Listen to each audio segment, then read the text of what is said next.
Les decía que entonces tienen características diferenciales ambas fases y les quería mostrar ahora, si la alcanzan a ver, les quería mostrar algunas de las características. El trazado que ven arriba, no sé si se ve mi cursor, ¿sí?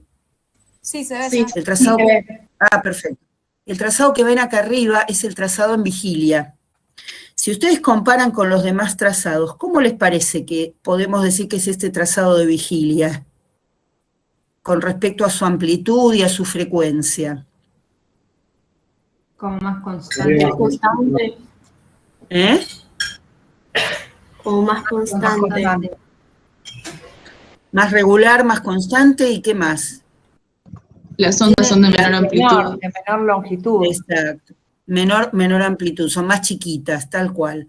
El trazado de vigilia es un trazado regular de frecuencia bastante alta y baja amplitud. Este es el trazado de somnolencia. Uno más o menos se imaginaría que la línea es plana, ¿no es cierto? Pero en lugar de eso, el trazado de somnolencia es un trazado también de baja amplitud y alta frecuencia. Y esta es la primera fase del sueño. ¿Qué pasa con el trazado a medida que vamos profundizando el sueño? ¿Qué les parece? Va aumentando. ¿Qué va aumentando? La oscilación. La amplitud de las ondas. Sí. Exacto, es mucho más amplio y mucho más lento también, ¿sí? Son menos ondas por segundo.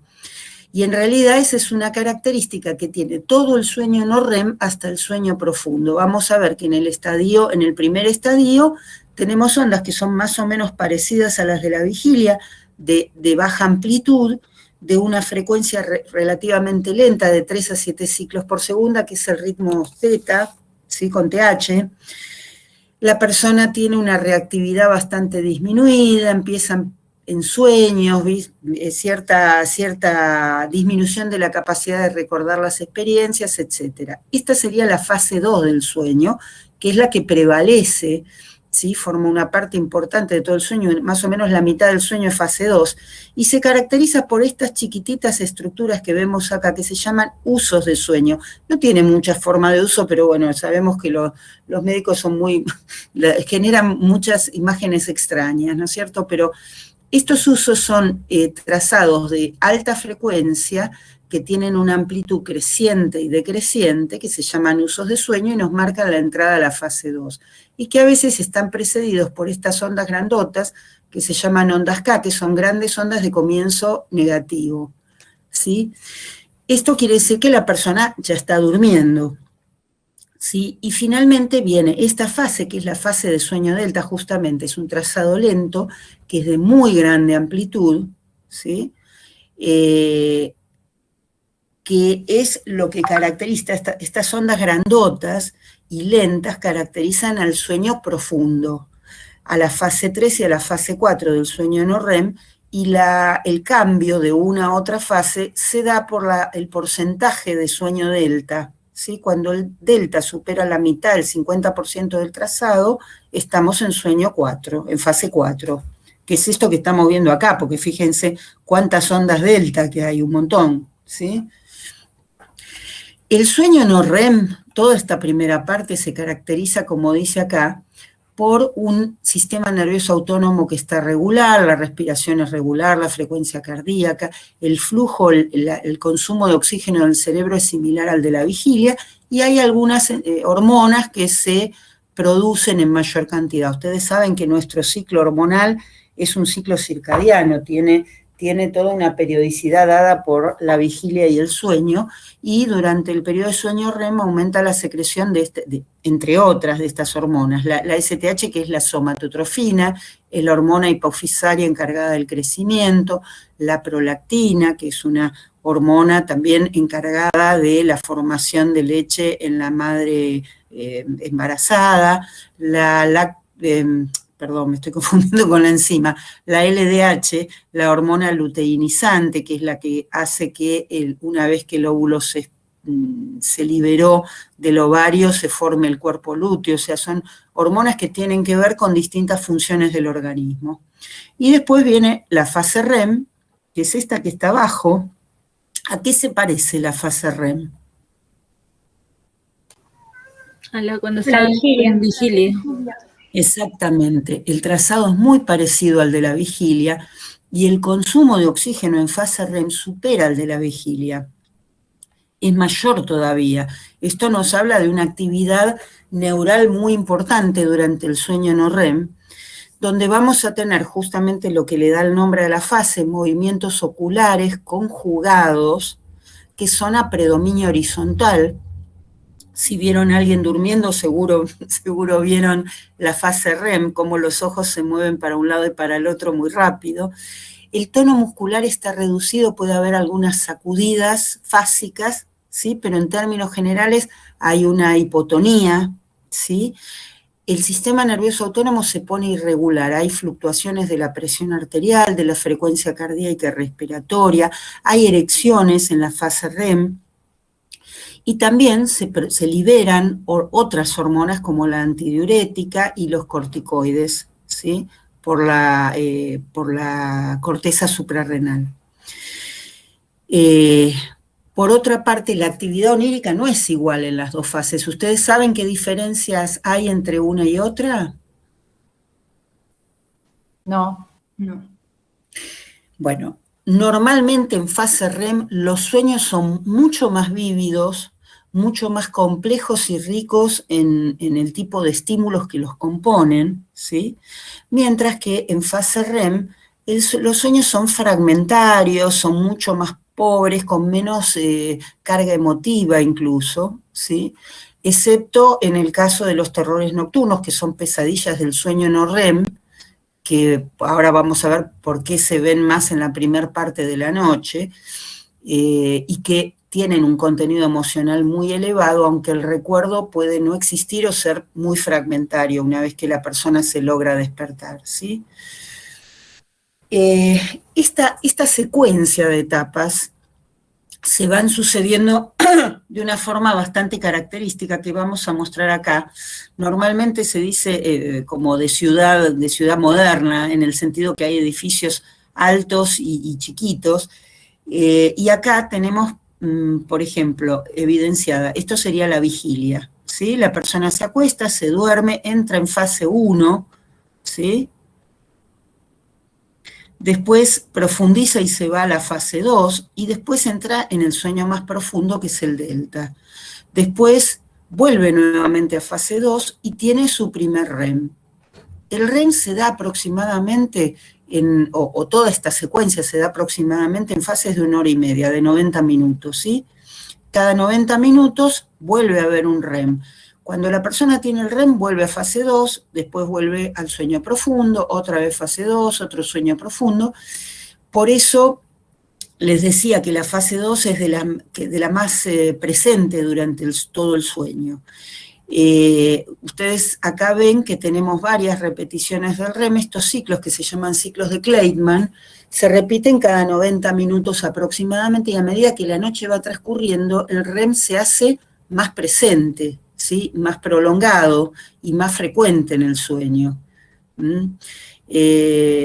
Entonces, por eso las pesadillas, los terrores nocturnos, que son pesadillas del no REM, son más frecuentes en la primera parte de la noche, y las pesadillas, que son del sueño REM, son más frecuentes en la última parte de la noche, ¿sí? Entonces, volviendo a la previa... Sí.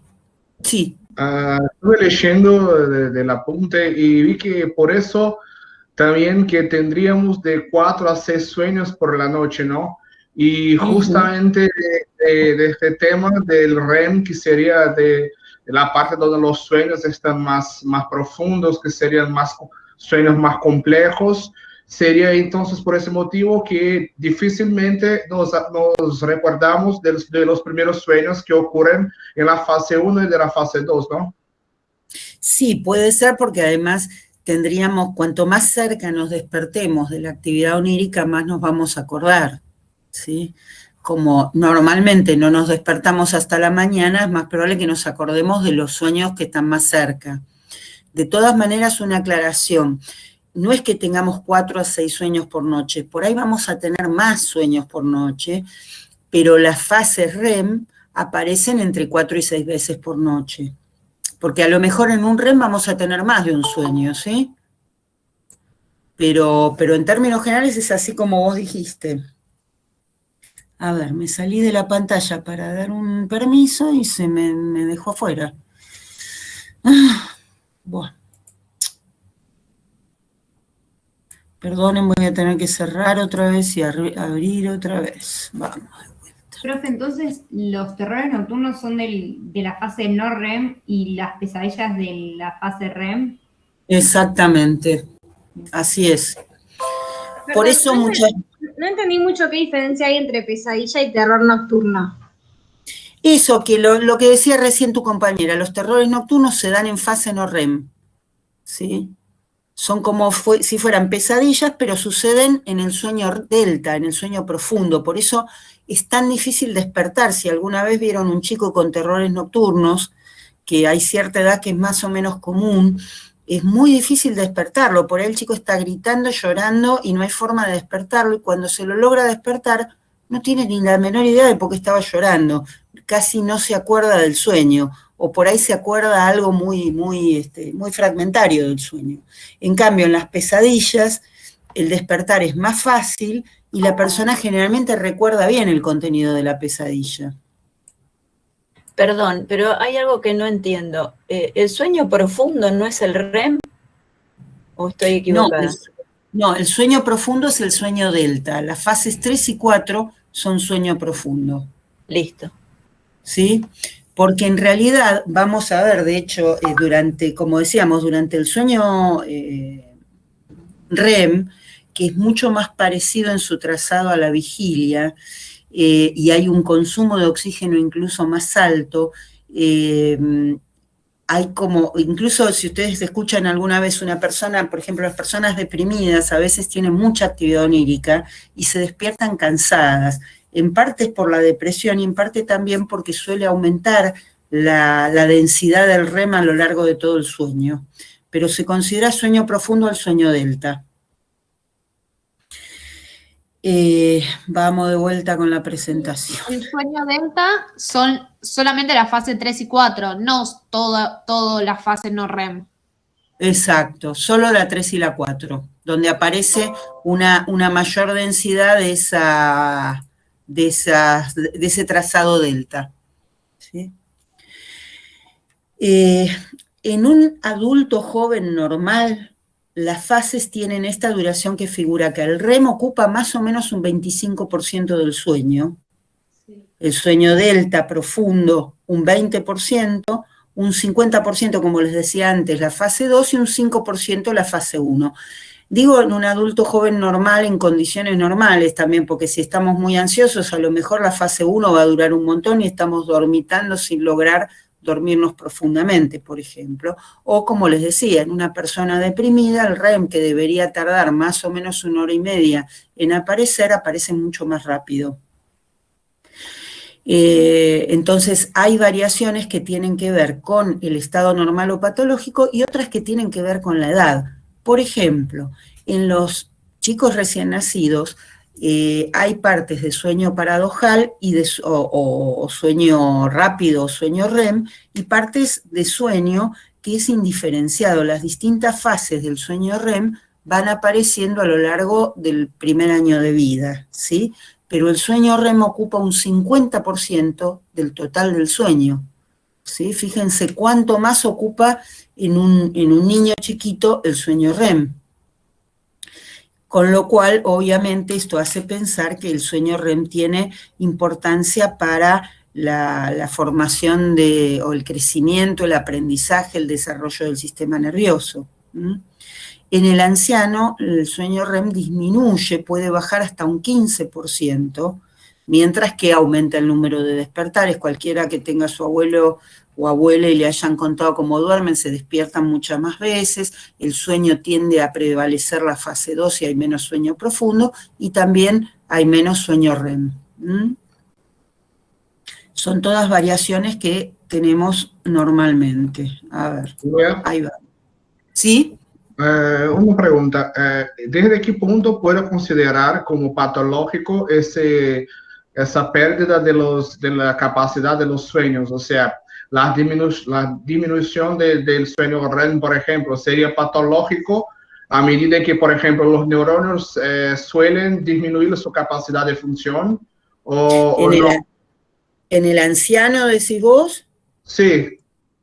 No, mira, en el anciano normal no se puede considerar esto patológico, probablemente tenga que ver con que los procesos de desarrollo neuronal van reduciéndose, entonces no se considera en sí patológico, pero por ejemplo en las demencias, cuando la pérdida neuronal empieza ya a ser patológica, no es la pérdida neuronal normal y esperable para la edad. Cuando empieza a ser patológica, las características del electro se vuelven más desorganizadas y más difusas, se van perdiendo las características del sueño, de las distintas fases del sueño, ¿sí? Eso sí, por supuesto, naturalmente sería patológico. Entonces vamos a ver un poquito de qué dependen estos fenómenos que se dan en el sueño. No entren en pánico, es algo que después ustedes lo van a saber muy bien, pero en principio vamos a mostrar algunas cositas. ¿Ustedes conocen lo que es el SARA, el Sistema Reticular Activador Ascendente? No. No, todavía no lo vieron. Bueno, creo que lo van a ver en fisiología, pero bueno. Yo les cuento que hay un sistema neuronal de redes muy importante que recorre, si ustedes ven acá, se ve medio chiquito, pero que va por el bulbo, la protuberancia, que como lo dice su nombre es esta gordota, mesencéfalo y porción posterior del hipotálamo. Van por ahí más o menos, por todo esto que está señalado acá, y tienen conexiones a toda la corteza. ¿Sí? Se lo llama sistema reticular activador ascendente justamente porque tiene una participación muy fuerte en el grado de activación en vigilia, ¿sí? Acá vemos los circuitos noradrenérgicos, en realidad todas estas sustancias químicas forman parte de este circuito del SARA. La noradrenalina hace que estemos activos, despiertos y que ante algún estímulo nuevo haya disparos más frecuentes de estos núcleos neuronales a toda la corteza para que nuestra atención reaccione, ¿sí?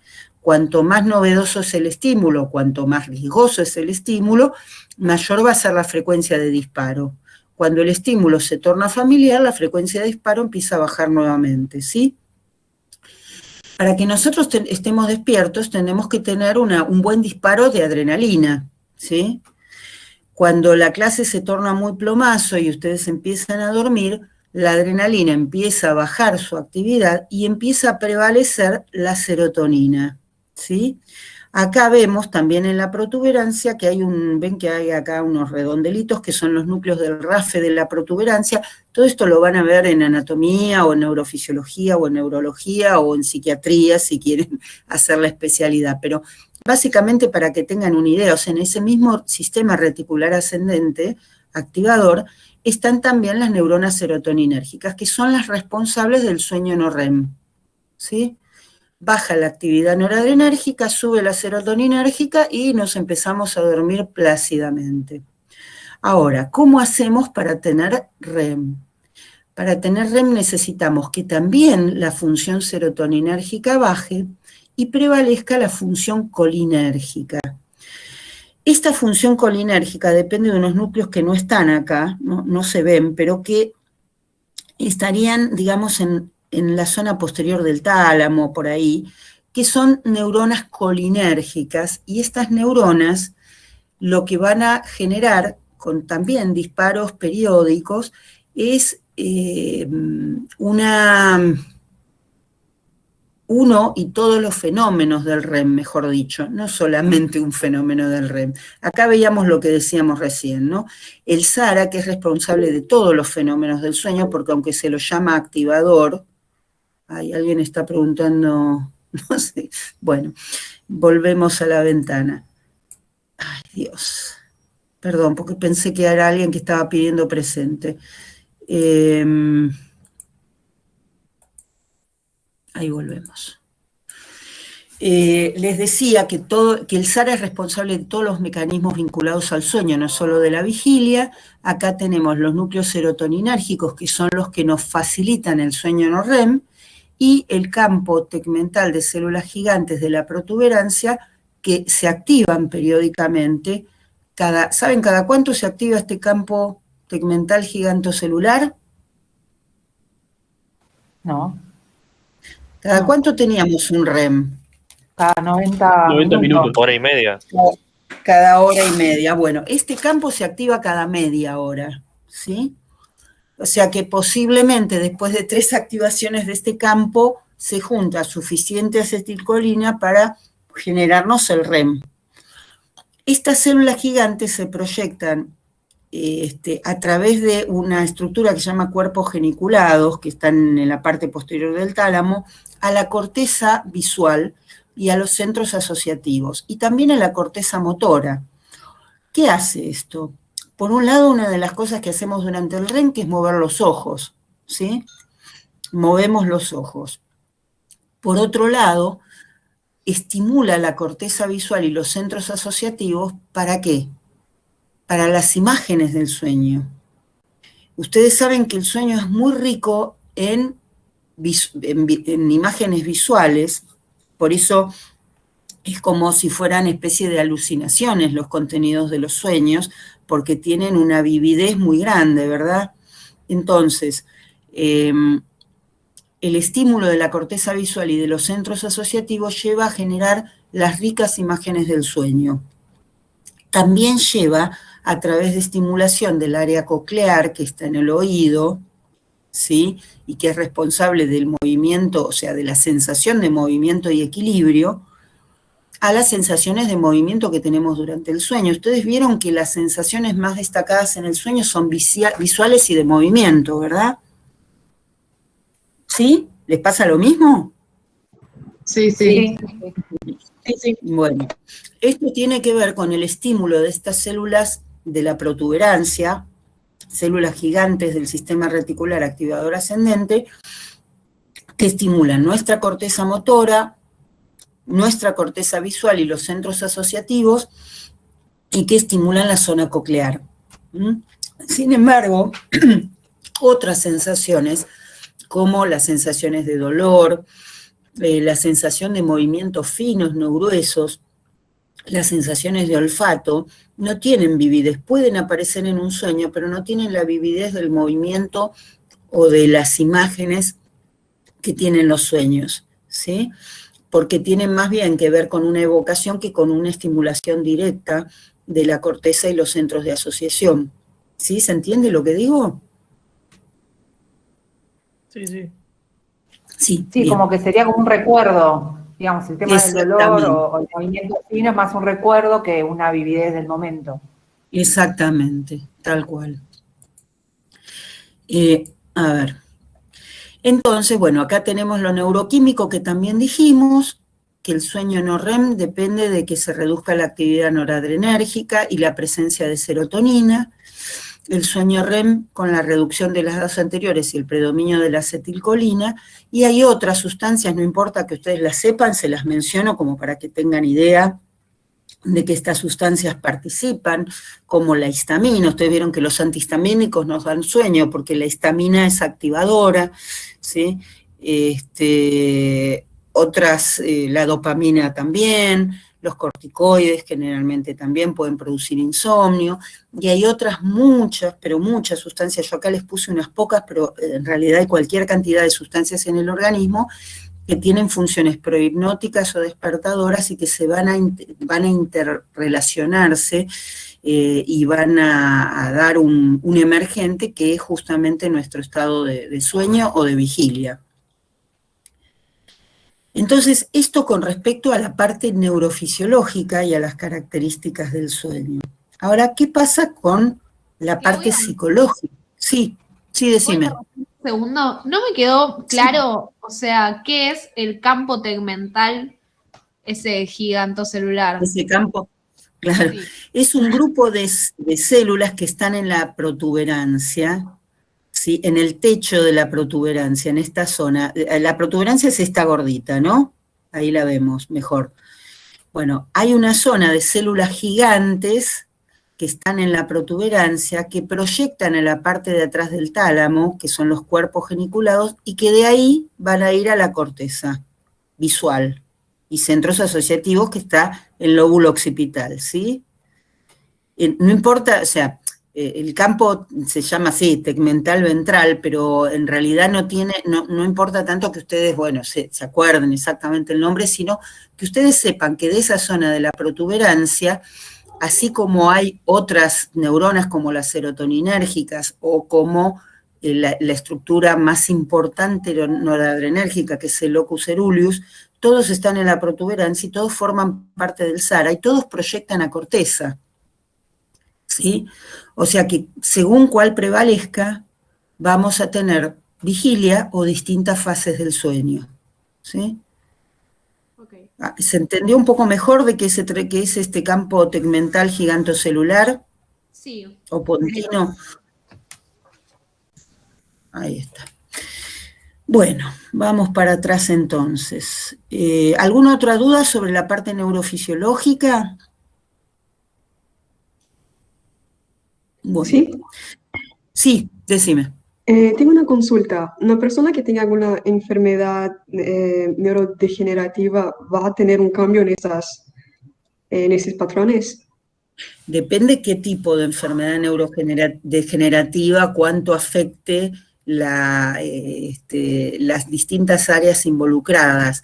Pero te digo porque, por ejemplo, en una demencia de Alzheimer se puede notar por ahí bastante rápido la desorganización del sueño. En una demencia vascular, dependiendo de las áreas que abarca esa demencia, porque al ser vascular hay ciertas zonas que van a resultar afectadas por pequeñas lesiones y otras por ahí no, pero en general en ese tipo de neurodegenerativas que son más o menos difusas y que afectan muchas áreas, sí se empieza a ver la desorganización del electro y la pérdida de los patrones normales del sueño. Sí. Ok, gracias. ¿Alguna otra duda o pregunta? No, a mí me intriga, porque a veces cuando nos estamos durmiendo hay gente que tiembla mucho, como que tiene como espasmos. Que da un ¿Tiene que ver con salto. la parte química? Que pega un salto, decís vos. Claro. En realidad se llaman mioclonías del sueño, no, seguramente les ha pasado que hay como un ensueño de que saltan un charco o saltan un escalón o de que se caen y pegan un salto consistentemente con eso. O tocas sí. un alambre eléctrico y como que te das patada y en la vida real también saltas. Y pegás un salto. Generalmente es como vos decís, en la fase 1, que empiezan los breves ensueños y se llaman mioclonías del sueño, y generalmente, si no se repiten mucho, son normales. No está claro el mecanismo. Normalmente, y esto es algo que no les comenté, me sirve tu pregunta para terminar de comentárselos, durante el sueño no REM estamos relajados, pero hay movimientos. Por eso durante el sueño no REM es que aparece el sonambulismo, que aparece la somniloquia, es decir, el hablar dormidos, mientras que en el sueño REM, así como hay movimientos oculares, yo les decía que hay hipotonía, porque el mismo tegmento gigantocelular pontino produce una inhibición medular que impide que actuemos los sueños. Durante el sueño REM estamos completamente paralizados, no nos movemos, por lo menos no nos movemos en condiciones normales, justamente porque hay un bloqueo medular que impide que los estímulos motrices, que en realidad sí salen hacia la corteza, no se lleven a cabo, porque si no, mataríamos a alguien, o sea, durante el sueño, actuándolo, podríamos llegar a hacer cualquier cosa. Estas mioclonías del sueño, sí. ¿Y en el sonambulismo habría una falla de ese bloqueo medular? Lo que pasa es que el sonambulismo generalmente es un fenómeno del sueño no REM, cuando la médula no está bloqueada. Ok. ¿Sí? Okay. De hecho, una alteración donde hay un desfasaje, hay una serie de cuadros que se llaman disomnias y parasomnias, donde las fases del sueño se alteran y se interrelacionan mal. Entonces seguramente escucharon hablar de las parálisis del sueño, vieron la película esa muy mala que había sobre las parálisis del sueño, que era una película de terror. Tiene que ver con que la persona se despierta cuando todavía el bloqueo medular está presente. ¿Sí? Se despierta, no se puede mover. Es Sí, me ha una pasado. experiencia. ¿Te ha pasado? Es bastante Sí, horrible. desagradable, es muy fea. Por ahí dura unos segundos, por ahí a veces dura un poquito más hasta que alguien entra, hace ruido o se va espontáneamente, pero es bastante fulera y tiene que ver con eso, con que persiste todavía el bloqueo medular cuando el sueño REM ya terminó, ¿sí? Es como un desfasaje, que generalmente esas cosas, si aparecen solas, no tienen un valor patológico, son fenómenos que pueden suceder de vez en cuando y no pasa nada. Si es muy frecuente y genera mucho malestar, por supuesto que sí. Bueno, vamos a ver, entonces vamos un poco a lo psicológico de este asunto del sueño. Para Freud, el inconsciente, les hablo del inconsciente porque los sueños tienen mucho que ver con el inconsciente, ¿sí? Ustedes creo que cuando vieron la clase de aparato psíquico vieron que Freud consideraba al sueño como la vía regia al inconsciente, ¿sí? Como la vía real, la vía más deferente para el inconsciente. Y Freud consideraba que el inconsciente era producto de la represión, ¿sí? Si bien había algunos contenidos primitivos, básicamente el inconsciente estaba formado por contenidos reprimidos en función de las teorías del conflicto. ¿Se acuerdan el conflicto entre las instancias? Deseos infantiles reprimidos porque hubieran sido intolerables para el yo. ¿Se acuerdan de todo esto? Sí. ¿Sí? ¿Lo vieron? Sí. Bien. Sí. Entonces, en función de esa teoría que formulaba Freud, de que el conflicto entre las instancias psíquicas generaba gran malestar y llevaba a que algunos contenidos quedaran reprimidos, quedaran escondidos o aparecieran en forma disfrazada a través de los sueños, de los actos fallidos, de los síntomas, ¿sí? Desde esta concepción freudiana, el sueño aparecía más como una fuente de perturbación, mejor dicho, el inconsciente aparecía más como una fuente de perturbación y de distorsión de la realidad, porque en la medida que estos deseos reprimidos pugnaban por hacerse presentes, iban a generarnos síntomas que nos distorsionaban nuestra percepción de la realidad externa y que nos llevaban por ahí al sufrimiento o a síntomas patológicos, ¿no es cierto? De todas maneras, Freud mismo dijo que todo lo reprimido es inconsciente, pero que no todo lo inconsciente es reprimido. Así que Freud ya en su época, tengamos en cuenta que Freud nació a mediados del siglo XVIII, ¿sí? O sea, ya en esa época él planteaba que posiblemente en el inconsciente no todo lo que había era reprimido, pero el tema es que por ahí hay otras formulaciones hoy en día que plantean otras características del inconsciente. Plantean que el inconsciente tiene otras capacidades y posibilidades, ¿sí?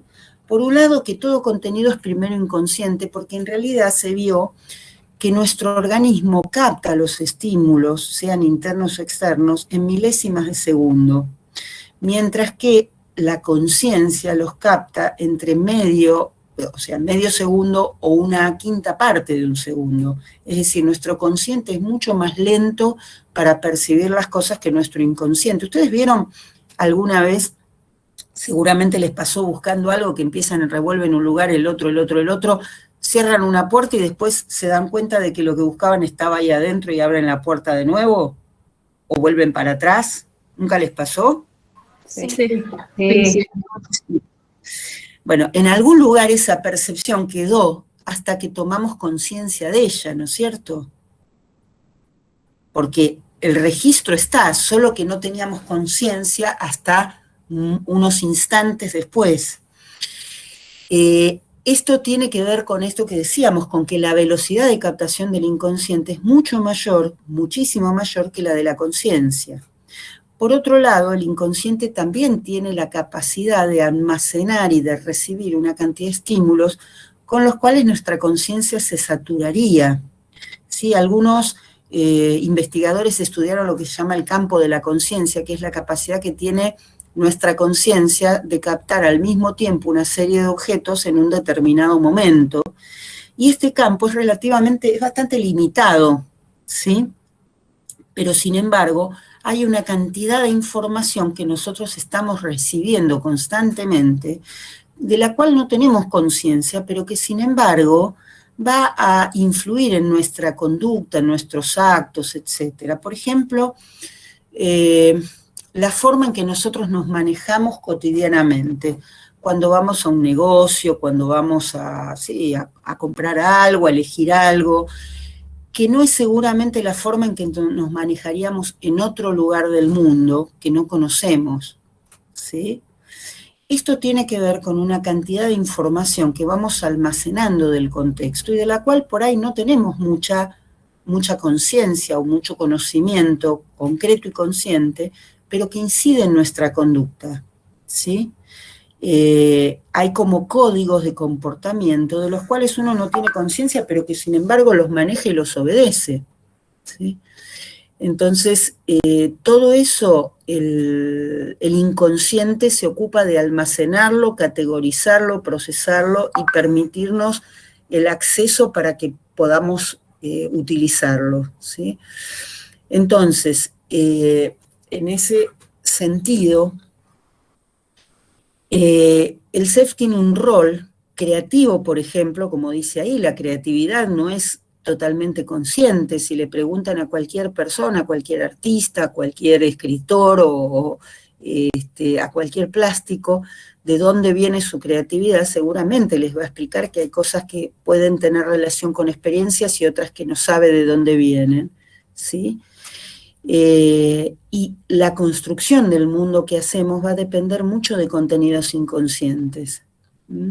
Por otro lado, parte por lo menos de la comunicación que tenemos con otras personas también pasa por el inconsciente.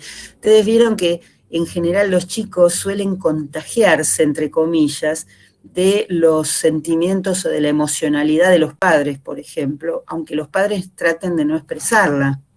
Los chicos, sin embargo, se impregnan de eso. Eso en general es parte de lo que se entiende como comunicación de inconsciente a inconsciente. Hay ciertas cosas que se transmiten en las personas sin que tengamos clara conciencia de ello. Entonces, lo que se tengo plantea... una duda Sí. con la palabra inconsciente creativo. Según Freud, dice que el inconsciente son cosas que sí o sí hemos pasado en la niñez.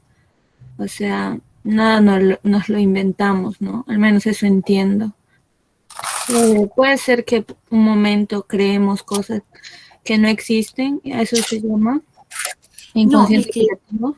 En realidad Freud no dice que son cosas que hemos pasado en la niñez, sino cosas que, porque Freud habla de deseos reprimidos, de impulsos reprimidos, no necesariamente cosas que sucedieron, sino cosas que se fueron forjando en el inconsciente a través de las experiencias de la vida, pero no son necesariamente experiencias que se han tenido.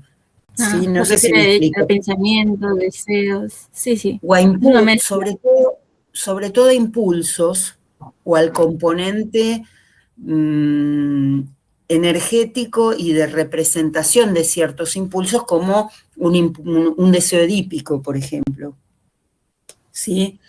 El deseo edípico no forma parte de una experiencia que el niño haya tenido, a menos que sea una experiencia patológica, por supuesto, pero en teoría ese impulso aparece en el niño y va a ser reprimido porque es generador de angustia, ¿sí?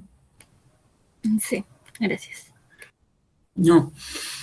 De todas maneras, cuando me refería a lo creativo, no necesariamente hablaría de algo que no existe, porque probablemente lo creativo sea una combinación de experiencias, de vivencias, de elementos que no están conscientes y que se formulan de una manera nueva, no necesariamente inexistente hasta ese momento, ¿sí? Perdón, Bueno. justo el otro día una amiga muy espiritual estábamos hablando y me dijo que, como que según ella, más uno conoce su alma, su inconsciente, como que más cosas creativas le llegan o más ideas y nada, como que tiene sentido. Tiene sentido. Había un autor que también desarrolló la línea de la terapia gestáltica, que a lo mejor la escucharon, que se llamaba Fritz Perl, que él decía que si pudiéramos escribir todo lo que nos pasa por la mente sin ninguna censura, seguramente todos seríamos excelentes escritores. Entonces, también como hay esta concepción de que si los mecanismos de censura, si los mecanismos de represión fueran más laxos, habría como más elementos de creatividad o disponibles para la persona. Que es un poco lo que proponen los autores modernos, cómo nuestro inconsciente en realidad nos ayuda en un montón de cosas y nos soluciona un montón de cosas. Y muchas de las conductas o de las reacciones inconscientes tienen mucho sentido en función de eso.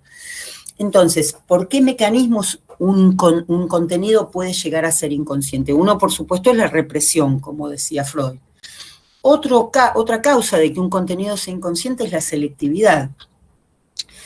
Esto que yo les decía antes, nosotros que vivimos en una ciudad muy poblada, con mucha gente, con mucho movimiento, con muchas cosas, no vamos a actuar de la misma manera ante, por ejemplo, alguien que está pidiendo dinero en la calle, que si estuviéramos en un pueblito chiquito donde estamos caminando nosotros solos y alguien nos para pedirnos dinero. Posiblemente no vamos a actuar de la misma forma. Lo mismo sucede si cerca nuestro se cae alguien. Probablemente no vamos a actuar de la misma forma si somos los únicos que estamos presentes porque estamos en un lugar con poca gente, que si estamos en una calle súper concurrida donde hay un montón de gente, ¿sí? Entonces, en parte, hay ciertos estímulos que a lo mejor ni siquiera vamos a registrar en un determinado ámbito porque saturan nuestra conciencia. Y esto es lo que nos pasa a los habitantes de las grandes ciudades, que tenemos tantos estímulos todo el tiempo que nuestro psiquismo se torna selectivo y hay cosas que no percibimos, ¿sí? Por eso también tendemos a parecer más distantes. O por ejemplo, ustedes vieron, subimos un ascensor, ahora no, con la pandemia no pasa, pero antes subíamos un ascensor que estaba más o menos lleno, y la gente en general evita el contacto visual, mira para arriba, mira para abajo, mira el celular, ¿sí? Porque es una manera de mantener el espacio psíquico.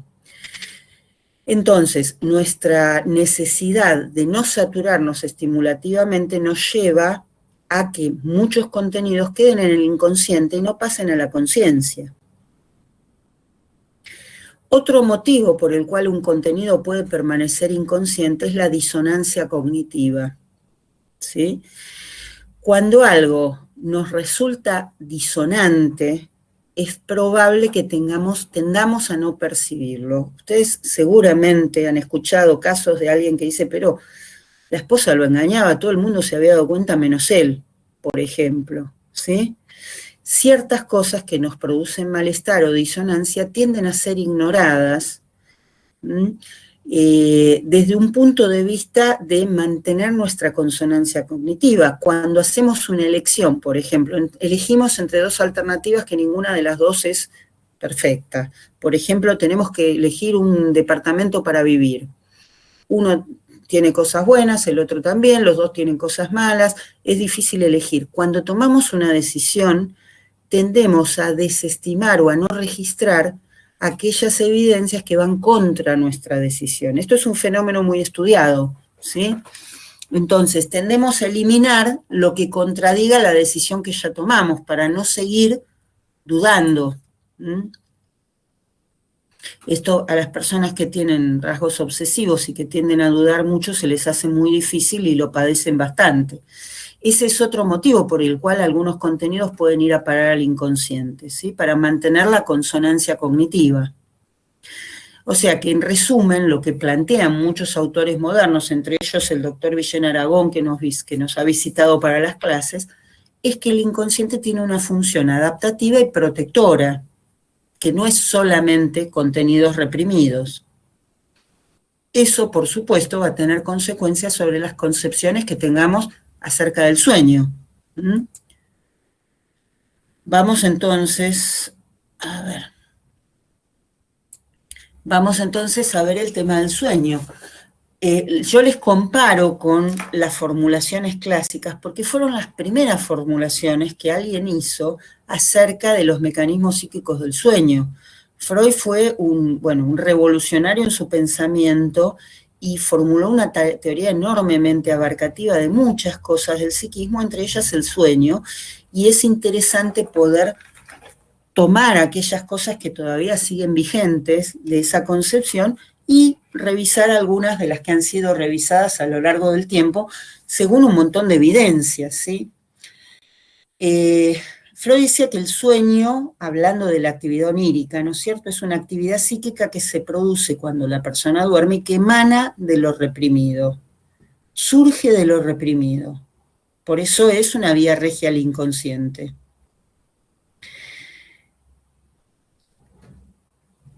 Entendía que el deseo era el motor del sueño, que soñábamos porque los deseos inconscientes reprimidos empujaban a que apareciera la actividad onírica, y el sueño era un cumplimiento de ese deseo, ¿sí? Era la forma alucinatoria de cumplir un deseo reprimido, ¿sí?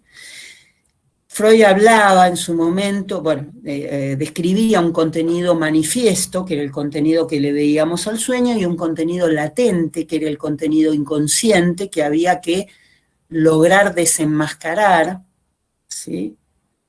Porque estaba como encubierto para que no tomáramos conciencia de esos deseos inconscientes no aceptados, ¿sí? Él decía que la actividad onírica tenía como función resguardar el sueño para que no nos despertara. Me hacía acordar cuando era muy chiquita y me hacía pipí, soñaba que estaba en el baño. Seguramente a muchos les habrá pasado.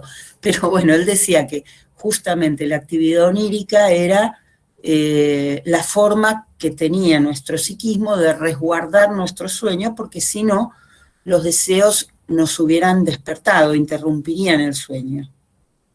¿Sí? Yo después les doy el material escrito. ¿Qué cosas tenemos que tomar en cuenta de lo que se sabe del sueño? Una es que el sueño REM es periódico, tiene una periodicidad, con lo cual es difícil suponer que los deseos infantiles reprimidos surgen solamente en forma periódica. También sabemos que hay REM en animales. Todos los mamíferos y algunas aves tienen sueño REM. Sabemos, como decíamos antes, que es mucho más prolongado en los niños. Y más prolongado aún en los recién nacidos, con lo cual es difícil hablar de deseos reprimidos.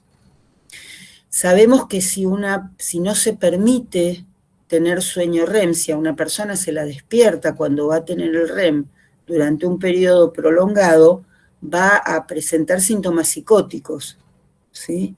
Y que en cuanto pueda volver a dormir va a tener un incremento compensatorio del REM. En ratas pobrecitas que les interrumpían el REM, empezaban a tener desequilibrios térmicos, ¿sí?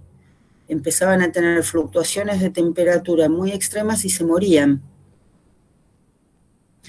Por otro lado, si inhibimos el sueño REM con sustancias que eliminen la acetilcolina, que disminuyan los niveles de acetilcolina, no vamos a tener sueño REM, pero tampoco vamos a tener psicosis. O sea que posiblemente haya como la necesidad de procesar determinadas sustancias, cosa que hace el sueño REM, pero que obviamente nos hace, esto de que sea más frecuente en chicos, hace que obviamente lo relacionemos con el desarrollo y el crecimiento, no únicamente con los deseos reprimidos. Erich Fromm, un autor también psicoanalítico, contemporáneo de Freud, pero algo más joven, postuló que el sueño no era solo la vivencia alucinatoria o la gratificación alucinatoria de deseos reprimidos, sino de todo tipo de deseos, reprimidos, aceptados o renunciados. Villena Aragón plantea que en realidad no son solo los deseos, que son los temores, las ansiedades, cualquier experiencia psíquica, cualquier contenido que está en nuestro inconsciente y que está en nuestra conciencia también. Ustedes saben que mucha gente dice que se acostó a dormir y en el sueño logró la resolución de un problema que durante el día no podía resolver. Muchas veces cuando tenemos una decisión decimos vamos a consultarlo con la almohada, o no lo decimos pero lo pensamos, ¿no? También muchas veces el sueño tiene una función de ensayo y anticipación. Ustedes vieron los perritos cuando duermen que ladran, pelean, corren, ¿sí? Muchas veces son como ensayos conductuales los sueños. A veces en el sueño aparece nuestra anticipación a una situación que vamos a tener que enfrentar, ¿sí? O que nos da temor.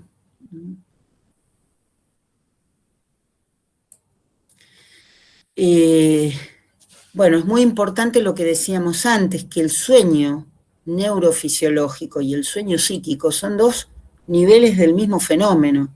Todo está junto. Y la selección de contenidos pudiera ser, como dicen algunos neurofisiólogos, al azar, ¿sí?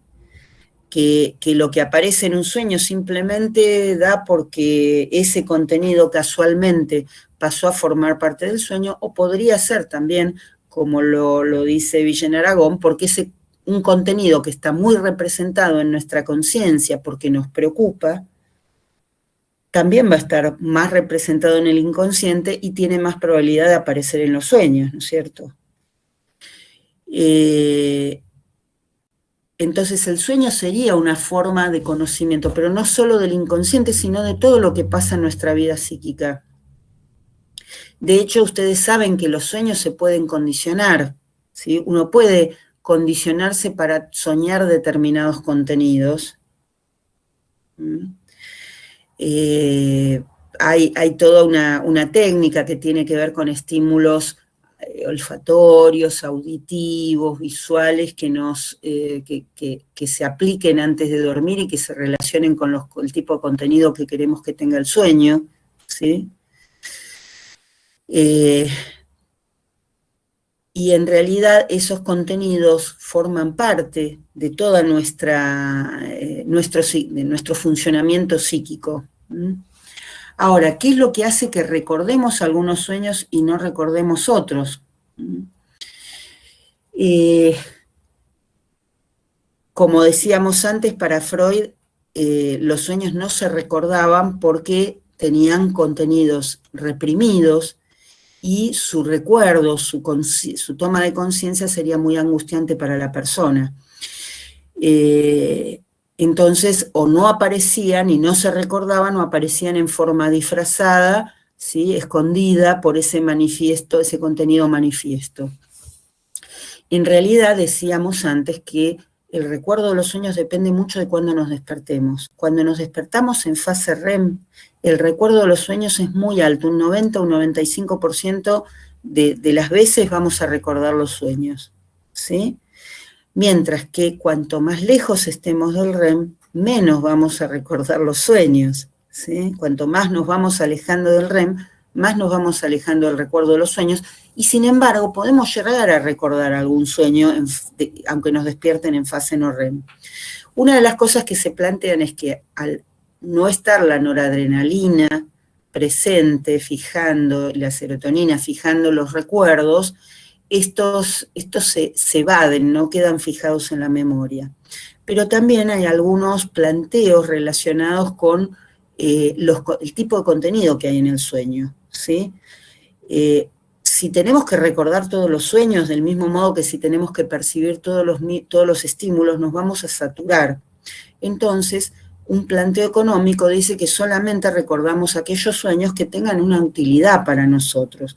Y esa utilidad, en el caso de algunos autores, se la relaciona con el cierre, con la necesidad de nuestro psiquismo de cerrar los procesos, de modo tal que recordaríamos aquellos sueños relativos a procesos que no están cerrados, a problemas que no hemos resuelto, a preocupaciones que no sabemos cómo se van a solucionar, a cosas de ese tipo, ¿sí? A pérdidas que no hemos duelado, como que los sueños recordados tendrían más que ver con una practicidad y una necesidad del psiquismo de cerrar situaciones, lo cual tal vez es consistente con que van a ser contenidos que prevalezcan en nuestra conciencia y en nuestro inconsciente por no haberse resuelto. ¿Mm?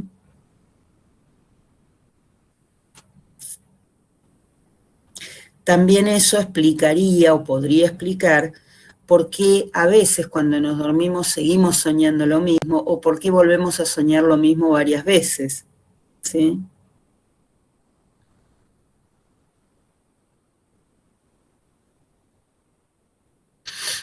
Bueno.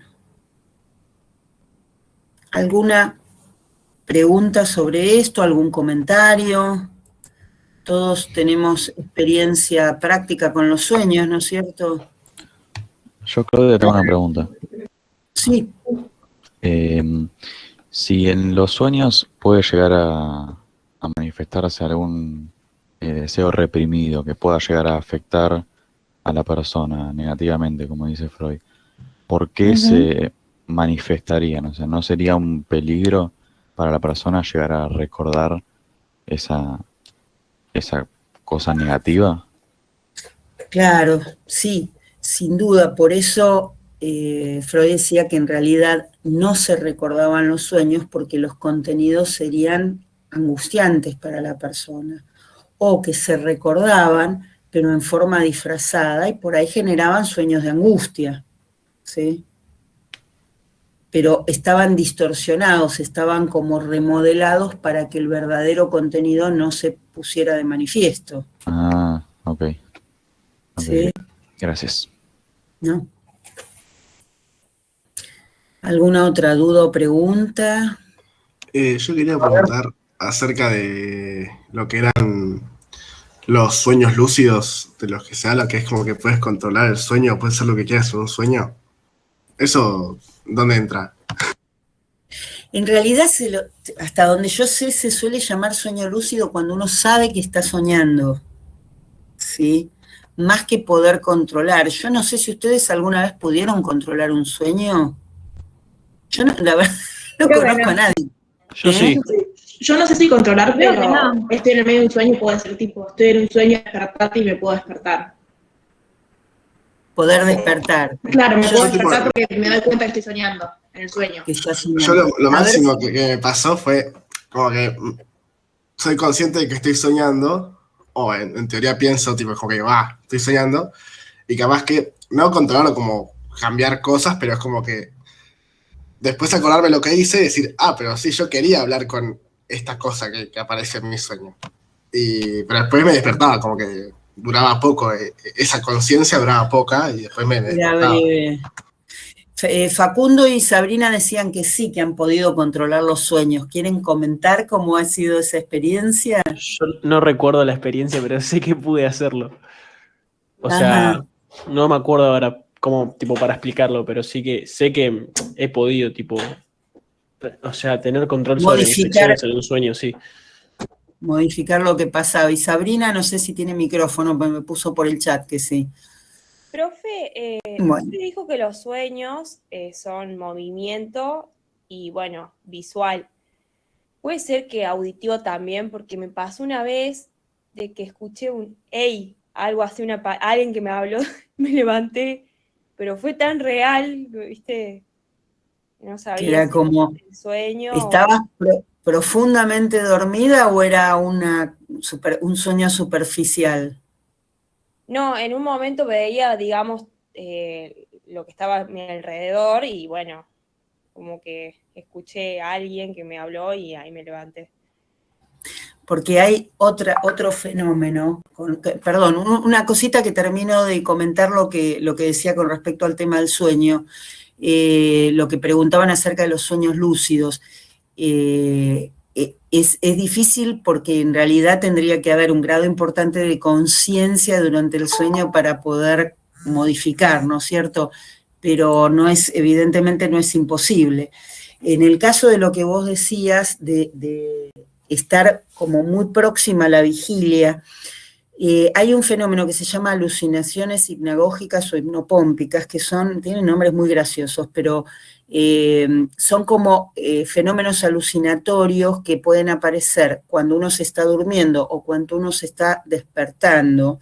Generalmente suceden cuando estamos muy, muy cansados y consisten en sensaciones o visuales o auditivas muy vívidas, muy intensas, que tienen relación con el onirismo, pero que están también, como decíamos, la parálisis del sueño, están como un poco salidas del tiempo del sueño.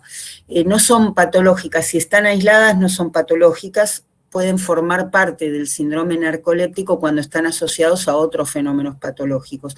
Pero no es raro, capaz que a alguno le pasó por ahí escuchar o pasos, o susurros, o una llamada, como describías vos, cuando están a punto de dormirse o recién apenas despertándose, o a veces ver una cosa que se abalanza, una figura geométrica, una cara que se viene encima, algo por el estilo. Y se llaman alucinaciones del sueño.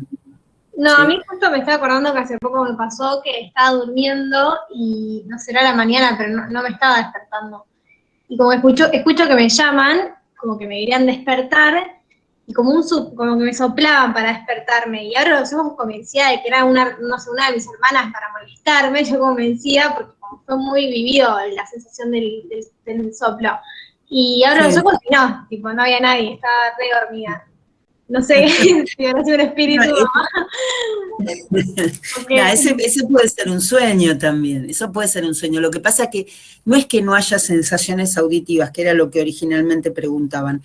Hay, digamos, en los sueños hay audición, etcétera, etcétera, pero son mucho menos vívidas generalmente que los estímulos visuales, ¿sí? Que la estimulación visual.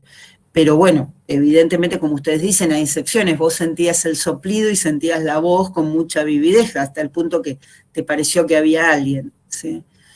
De todas maneras... que contesto dormida. O sea, si vos me conversás mientras yo duermo, yo te respondo.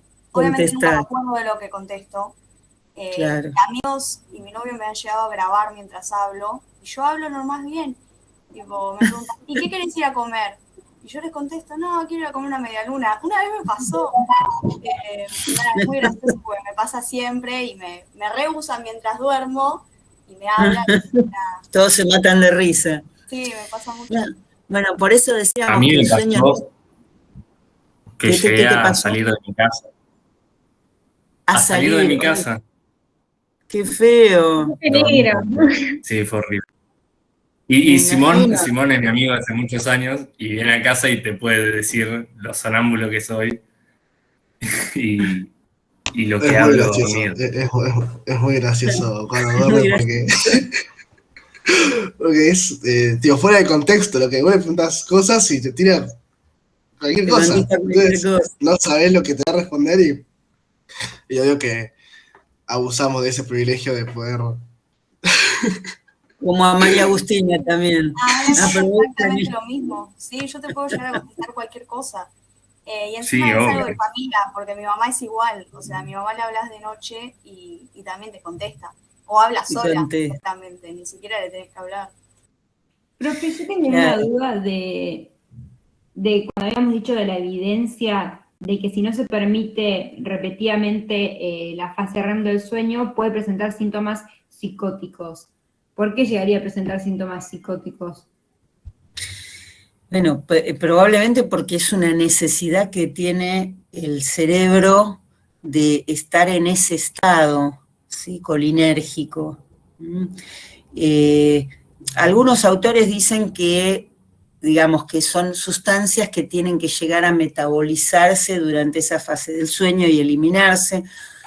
Uno dice, si hay digamos, esta periodicidad es necesaria para la producción de proteínas, para el descanso del cerebro, para un montón de procesos.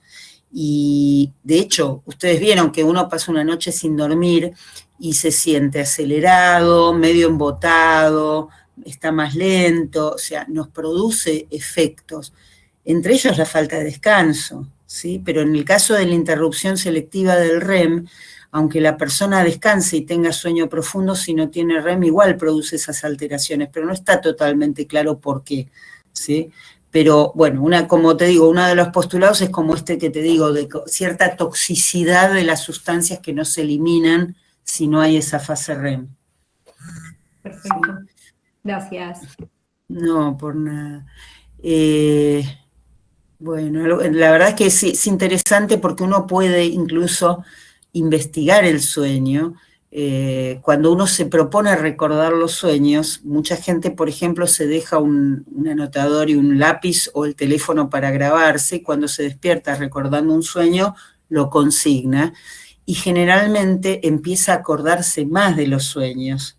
O sea, vemos cómo está, yo les decía antes, por eso no es un estado de falta de conciencia, sino que es un estado distinto de la conciencia.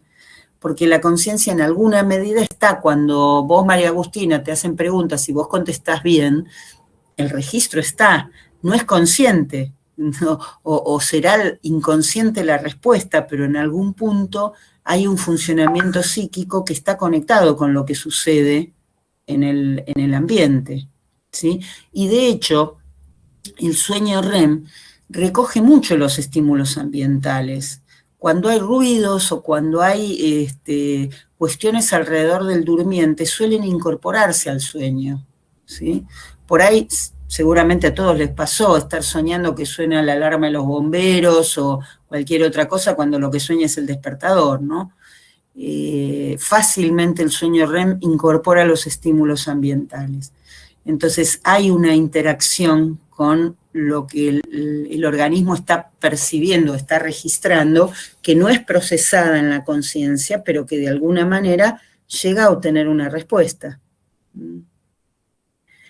Bueno, ¿algún otro comentario? ¿Alguna otra duda?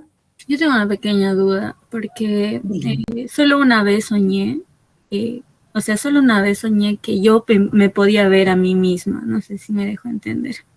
Wow, porque sí. siempre soñaba como si viera una película y yo era la que grababa la película, pues, ¿no? Claro. Me pasó una vez que yo me vi levantarme del sofá y comenzaba a crear la escena del sueño. Y no sé si eso es normal pero solo me pasó una vez. Por eso. Claro. No, anormal no es. Supongo que es raro, no sé si a alguien más le pasó. No, supongo que no es común. A mí me pasó. Me pasó de verme tipo en tercera persona. O sea, como verme desde arriba, como si tuviese una cámara arriba mío en el sueño. Literalmente así. Sí, a mí también dice Sabrina. Simón también. Sí, o de vez en cuando, lo que me pasaba a mí es como que salir de mi cuerpo, de nada, como que sale algo de mi cuerpo y me veo desde otra perspectiva y eso. Y me pasa algo, y es como que, no sé, tipo, soñé una vez que me moría, y yo, tipo, es como que salía de mi cuerpo y me moría, y yo, tipo, no entendía, porque re flashero mal, y claro. no me acuerdo por eso, nunca me había pasado. Y por ejemplo, ahí te da mucho que sí manejas, porque, o sea, yo manejaba ahí mi sueño, porque yo me veía. Entonces, al verme, me daba más oportunidad de saber qué y qué quería hacer. Por ejemplo, alguien me llamaba y yo me iba.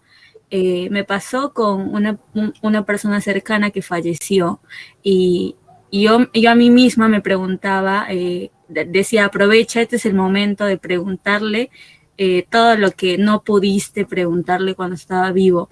Entonces, yo me sentía consciente y le preguntaba todo lo que quería saber, que por qué se murió, que si se quiso morir y todo eso. Y fue fuerte, pero fue una vez nomás.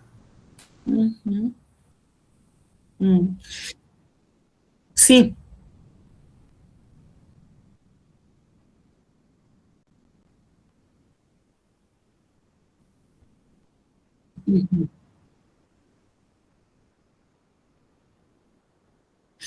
En realidad no está muy claro si uno sueña todo el tiempo, porque como te digo, en el no REM también hay sueños fragmentarios, pero probablemente no es que alguien no sueñe o sueñe muy poco, sino que probablemente no recuerde los sueños, ¿sí? por distintos motivos que creo que incluso más allá de lo que decíamos, de la represión o de la necesidad del psiquismo de darle un cierre a las cosas o de no saturar el psiquismo, creo que también el estado físico que tengamos en determinado momento, todo eso posiblemente influye en que uno no se acuerde, pero seguramente que la actividad onírica está igual. Y por ahí si tuviste oportunidad de ver a alguien durmiendo, que a lo mejor lo ves mover los ojos y demás, y después por ahí no se acuerda. Y no siente que no soñó con nada, o les habrá pasado mismo a ustedes que por épocas se acuerdan mucho de los sueños y en otras épocas no se acuerdan para nada. Probablemente soñemos mucho más de lo que recordamos. Bueno, si les parece, o si quieren hacemos un descansito, si no pasamos a hablar un poquito del práctico, que igual no hay mucho todavía porque recién estamos con la formación de los grupos, ¿sí? Seguramente en las próximas semanas mucho no vamos a poder, digamos, no van a poder trabajar fuera de lo que es la clase porque están con los exámenes y demás, pero la idea era ver si podíamos usar los grupos que habíamos armado para ética, como sugirieron algunos compañeros, y a partir de ahí empezar a trabajar. Lo que sucede es que probablemente algunos compañeros no estén, se hayan borrado, no sigan cursando. Entonces, lo que yo les pediría, ustedes los grupos los tienen, si quieren se los vuelvo a subir ahora actual, o sea, les subo de vuelta el archivo para que lo tengan más a mano. Lo que les pediría es que se conecten entre ustedes, como para saber quiénes son, cuántos son, así, cuando, no la próxima clase, sino la otra, la que tenemos antes de las vacaciones, aprovechemos a que se junten durante la clase, trabajen un poquito y veamos si podemos empezar a encontrar los temas que ya después de las vacaciones seguiremos trabajando, ¿sí? Pero sobre todo para afinar el tema del número, que no sean ni demasiados ni demasiados pocos, ¿sí? Hemos creado un grupo de WhatsApp y yo aún lo mantengo y somos 8 y todos estamos, nadie salió del grupo. ¿Es el mismo grupo que habían armado para ética? Sí, somos 8 y aún está ahí el grupo de WhatsApp. Bien, bueno. Bueno, capaz que los demás también los tienen, no sé cómo se manejaron, pero en todo caso, si les parece, conéctense así la semana que viene, la otra semana me cuentan cuántos están en un grupo y en otro. Con respecto al examen, ¿alguna duda? ¿Tienen el material todos? ¿Tienen alguna pregunta? Hola Claudia, ¿te puedo hacer una pregunta? La Sí. semana que viene también hay fecha de final. ¿Se va a tomar también en esa fecha? También hay fechas. Me quiero matar, ¿no sabes que no me acordaba? Qué error. Sí, es fecha. Espera que me estoy fijando en mi clase. Porque yo me anoté para la semana que viene. No, está bien, eso está bien, pero vos decís que hay fecha de final el 7. Sí. Ay, qué error. Bueno, ¿qué va a hacer? Así es la vida. No me acordaba para nada, pero sí se va a tomar también. No sé cuántos inscriptos habrá, pero vamos a ver, porque generalmente en estas fechas hay muy poca gente inscripta. Lo que sí les iba a decir, podemos, tanto Darío como yo, empezar a tomarles a las 12. Los que pueden y quieren presentarse a partir de las 12, bárbaro. Nosotros vamos a abrir las salas, vamos a poner, digamos, la mitad de la gente, a mitad del alfabeto más o menos, o a mitad de la cantidad que son, vamos a poner una parte con Darío y una parte conmigo, y cada uno le va a publicar la sala. Se van a quedar en sala de espera hasta que los vayamos llamando, ¿sí? Así que téngannos paciencia, porque yo sé que es un plomazo. Yo lo voy a hacer por el Meet, así no se me corta, probablemente Darío lo haga por el Zoom, y generalmente cuando uno termina sigue con los del otro para poder terminar todos más rápido, pero bueno, ármense un poquito de paciencia, ¿sí? Bueno. ¿Y creo que van a hacer preguntas más teóricas o con algún caso? No, más teóricas. Por ahí lo que les pedimos a veces es que interrelacionen algún tema que dé para interrelacionarse con el otro, pero básicamente las preguntas son teóricas, ¿sí? Yo no estuve tan pendiente, digamos, de los grupos de WhatsApp y no tenía un poco de idea de cómo iba a ser el parcial. Pensé que iba a ser choice, pero ahora que decís que nos van a separar por grupos, ¿cómo vendría a ser? Pero No, los grupos no son para el examen. Perdón. Sí, dale. Dale, Marcela. No, perdón, estaba contestándole que los grupos son para el trabajo práctico que viene después, no son para el parcial. Listo, gracias. El parcial igual es oral y es coloquial, o sea, les vamos a tomar de a 3 más o menos, ¿sí? Y es por el Meet, ¿sí? No es choice, en ningún momento dijimos que era choice. Y acá lo que están preguntando, psicosomáticas no, solamente lo que se vio en las clases, psicosomáticas no va, ¿sí? Bueno, ¿alguna otra duda o pregunta? Yo, Sí, Claudia, sí, yo tengo que rendir la semana que viene final. ¿También me conecto a las 12?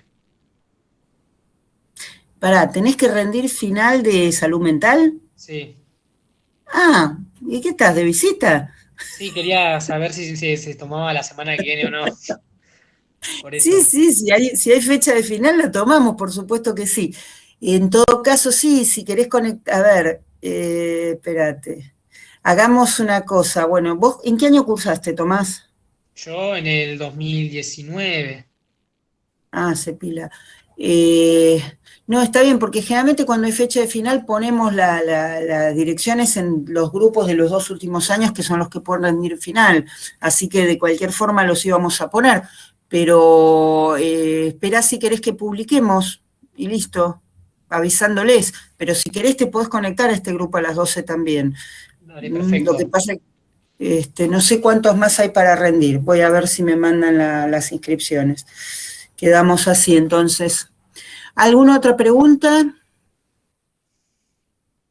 Claudia, una pregunta. ¿Vos podrías subir los powers que vas pasando en las clases? Como para, además del contenido, no sé si los tendrás. Yo fui subiendo, los power míos los fui subiendo, los que me pidieron. Y les subo el de hoy si quieren. No sé cuáles más faltan. Y acá decían teoría psicosexual y psiquismo infantil. Se dio material de ambas clases, ¿sí? De las 2 clases se dio material, es la clase y el material, ¿sí?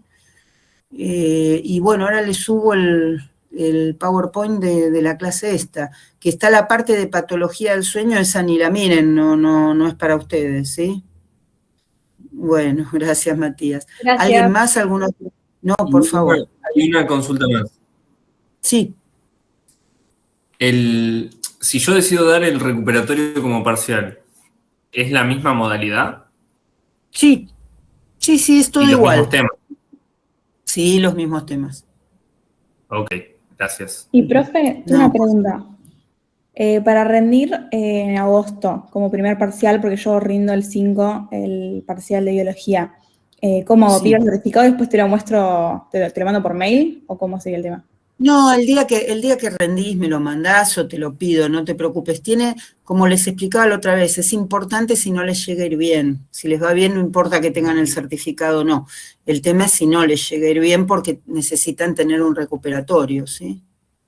Ok, gracias. No, por nada. ¿Algo más? ¿Alguien más? Yo te quería preguntar si es que, digamos, como que entramos a la sala a rendir y va a ser tipo que vos nos haces preguntas o que nosotros arrancamos a hablar. No, yo les pregunto y ustedes arrancan a hablar. En ese orden. Ok.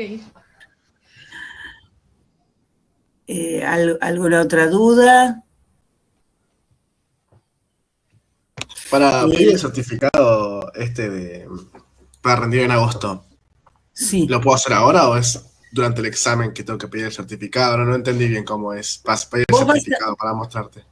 Vos vas a rendir el recuperatorio como parcial.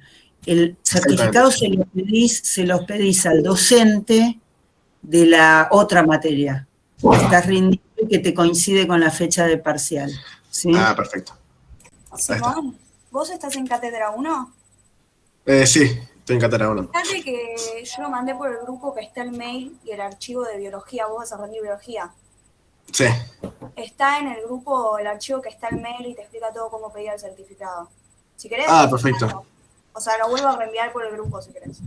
Dale. Sí, es que hablaron un montón y... Sí, Medio igual vago soy. simplemente el día de la fecha tenés que mandar un mail al mail de la cátedra y seguramente te pidan tu DNI y todo eso y nada, eso nada más. Ah, perfecto. Bueno, muchas gracias, Agustina. Felipe, ¿querías decir algo? No. Bueno, No. ¿alguna otra cuestión, gente? Bueno, entonces los dejo en libertad nuevamente. Suerte con los exámenes y los demás nos vemos la próxima semana. Gracias. Gracias, Claudia. Muchas gracias. Gracias.